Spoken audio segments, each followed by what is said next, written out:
Hello everybody and welcome to Wine Library TV. I'm your host, Gary Vaynerchuk.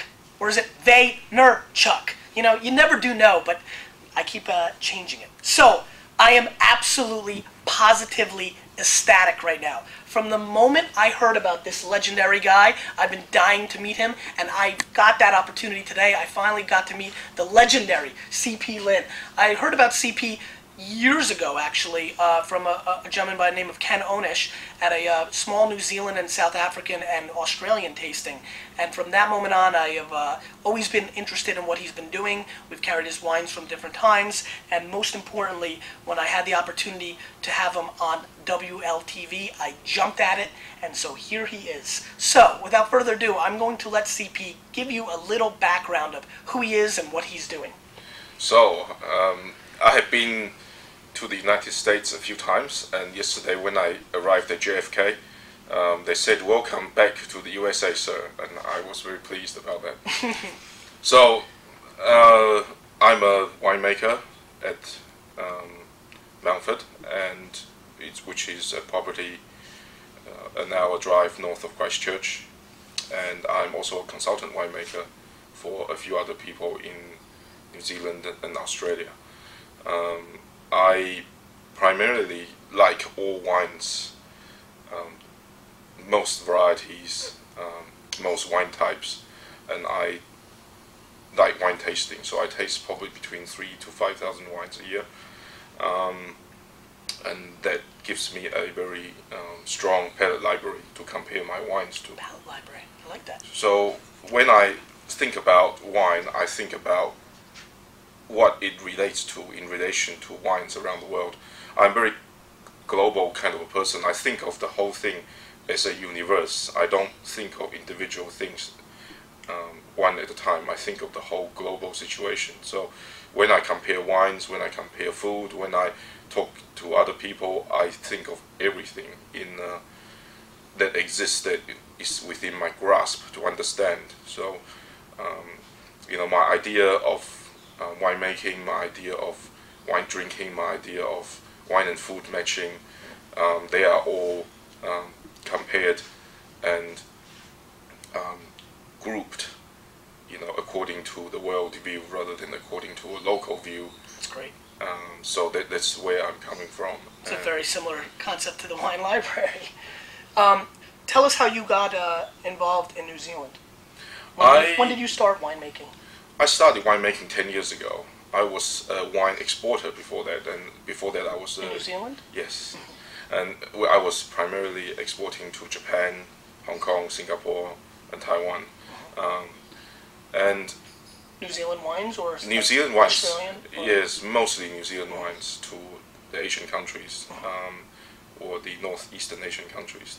And the reason that I went into winemaking was there was an economic crisis in Asia in the end of '97, and so fortunately I was able to switch from exporter to winemaker because I was trained at postgraduate level as a wine scientist and a winemaker. So I have the technical background, and then it was a matter of applying that with knowledge of wine tasting to the winemaking process.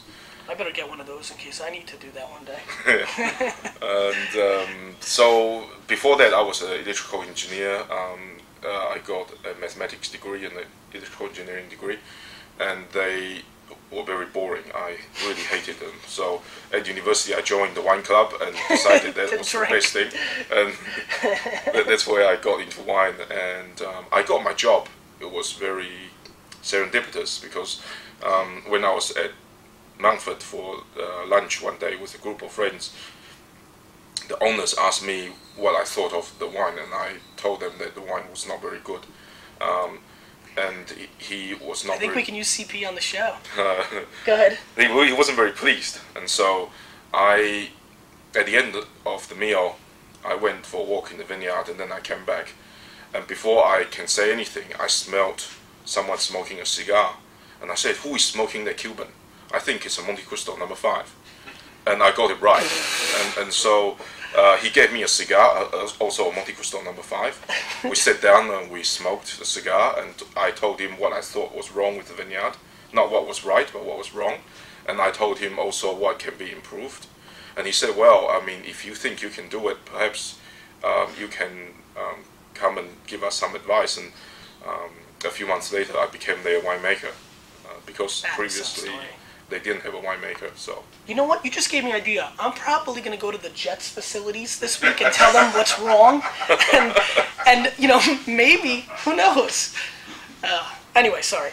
Okay, so that's obviously unbelievable. Let me tell you something. These are. I'm a little prejudiced because I have had these wines, but I'm not sure if I've had these exact vintages. These are world-class wines. We're going to start with the Sauvignon Blanc 2003 vintage. Excuse me, Chardonnay. Excuse me. The Montfort 2003 Chardonnay, and this is about a $40 retail U.S. wine, and we're going to. There you go. You got it. Sure. We're going to analyze it. And since CP is willing to tell people what's wrong, I guess I'm allowed to too, if I find anything. 13.5 in alcohol. What's the production, CP? the production varies according to the greater universe. It is very interesting because the climatic situation, as you know, in New Zealand is very marginal. It's a temperate marginal climate. Christchurch is about 44 degrees south, and so it is on the marginal latitude for grape growing, and it is also the best latitude because grapes don't like comfortable, easy conditions. They seem to do their best when they struggle a little bit. They're workers. They're workers indeed, and they're survivors because it was a forest weed, a vine that grows until it reaches the sun. So the wine can vary from years, for example, 2000, where we made 250 cases, to 2004, where there were 1,500 cases. And in 03? And 03, we had 8 barrels of Chardonnay, or was it 12 barrels? I think it was 300 cases in 03. And this is from 5 acres of vines, so we're talking about very low cropping, very crazy intense. low yields, huh? Yeah, exactly. I mean, you know, right off the bat, this wine has obnoxious golden color, and that's obviously fun for us. But what's also remarkable to me is when I tasted it, how Burgundian it was to me. I mean, you know, it's got some real earthy kind of, you know, little bit of bluestone, but still with the creaminess and the honey that you expect from a Chardonnay. But that underlining flavor that reminds me, gives me a quick hint of, you know, a great Premier Cru Burgundy. But still New World in its way because the nose is honey and golden and a little. There's obviously a little bit of buttered popcorn on the nose as well, which I quite like. But on the palate, it comes off very complex. I like the double dimension of it. Yeah, it's for me, Burgundy is a good model because after all, Chardonnay and Pinot Noir are the mainstay and the originated from Burgundy. And I don't want to make a Burgundy because I'm in New Zealand. The terroir is completely different. But what I admire is the flavors of Burgundy and try to achieve some of that. You definitely do. And a good producer in the United States to compare this Chardonnay to is Kistler from California. Especially their Vine Hill Vineyard Chardonnay, It's very interesting to compare the two and how similar they are in style. Because Kistler and Mountford are both in the New World, but we all have that aspiration to be incorporate some of the flavors of Burgundy into our wine, plus the exciting New World terroir characteristics. Yeah, I mean, when you're able to, combine best of both worlds, that's really, what a lot of people are looking for. And this is a flavor profile and a Chardonnay that there's no question in my mind that a lot of people are going to adore. And the Kistler analogy is really great because amongst the other cult and powerful Chardonnays out there, like Peter Michael, like Ramey, like others, those are a little bit more over the top than this is, whereas the Kistler is just toned down enough, has a little bit more Burgundy aspects to it, and that's what this clearly reminds me of as well. What I love about this Chardonnay as well is it's not so over the top that it doesn't make me, immediately the first thing as it touched my palate and it coated with a little bit of that butter, but then I started getting some of that crispness and complexity that you'll get in maybe like a Premier Cru Chablis even. I realized right away that this was a wine that would pair extremely well with food, and now it's bringing back. Obviously, you mentioned food like 7 times in your opening, act, and so clearly that's obviously a very important thing for you when you create this. I assume. Oh, definitely. I mean, is it your single? Is it the most important thing in a way to make a wine that is more food friendly than kind of standing on its own? Well, there was a conversation I once had with an Irishman, and he said to me, "Now, if you drink Guinness, why do you need food?" and that is completely the opposite that I want to do, because I want food and I want to drink something with it. So if I make a Chardonnay which is food, i.e. 16% alcohol, 100% new oak, then you wouldn't need food. But this is not designed that way, and so food and wine matching for me is extremely important. And I recommend this Chardonnay served with very gently grilled scallops on the barbecue, and it's very, very good. Just something simple, something rich, not too many flavors, and it goes with the Chardonnay very well. Let's move on to the Pinot. Just for score standpoints, I would say the Chard's an easy 92-point scored wine. It's just fantastic. You really need to seek it out. I have traveled around the country and have noticed this, especially on the West Coast, on a lot of great restaurant lists on the West Coast. So for all you Cali heads, you definitely need to check this wine out. And I think you will be able to find it on a lot of great lists. So definitely try that, or find a retailer you like a lot and buy it from them. All right, 2003 Pinot. We have the 2003 Pinot too, huh? Yes, we do. Oh, that's good. We wanted you to. I haven't tried that. We wanted you to enjoy your stay. Really talented winemaker made it. He's not that good of a guy, but he supposedly really knows how to make wine. All right, let's see what's going on here.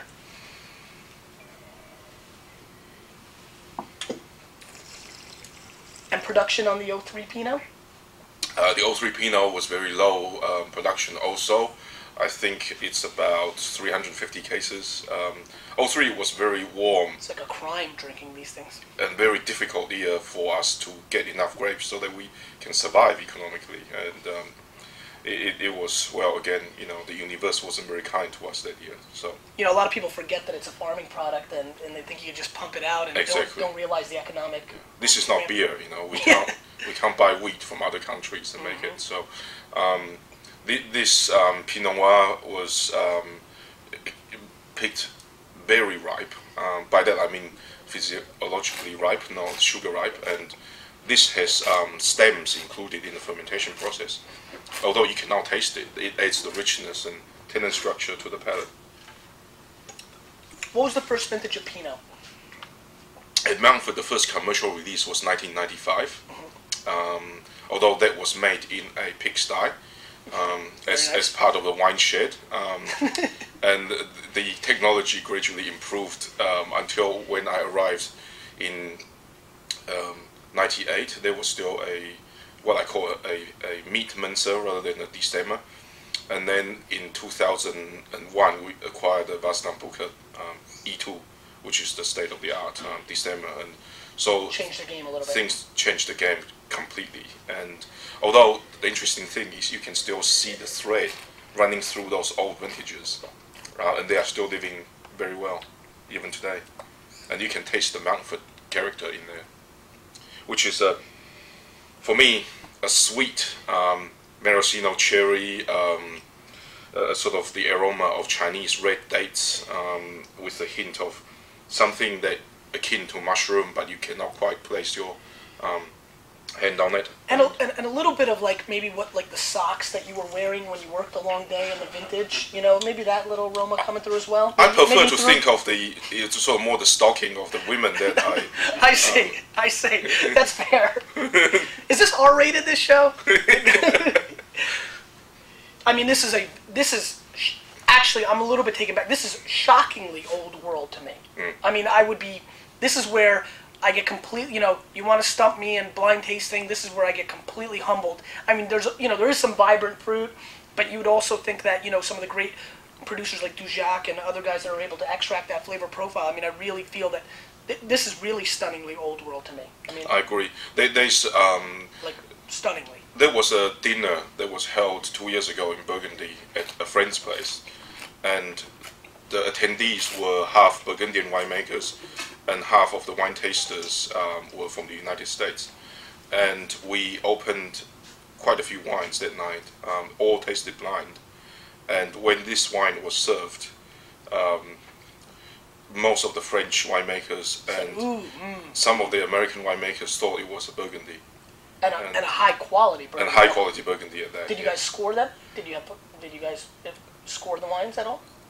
No, we didn't, because the people that was hosting specifically asked us not to score. Very interesting. And were they scared of the results? It was more probably a diplomatic exercise because the French winemakers were there. Fair enough. It usually has to be diplomatic when they are. That's right. I mean, this is classic. You're getting a very dry, dark, sour cherry flavor as well. I mean, this is extremely dry. Exactly. Yeah, very dry and just very complex, very rich.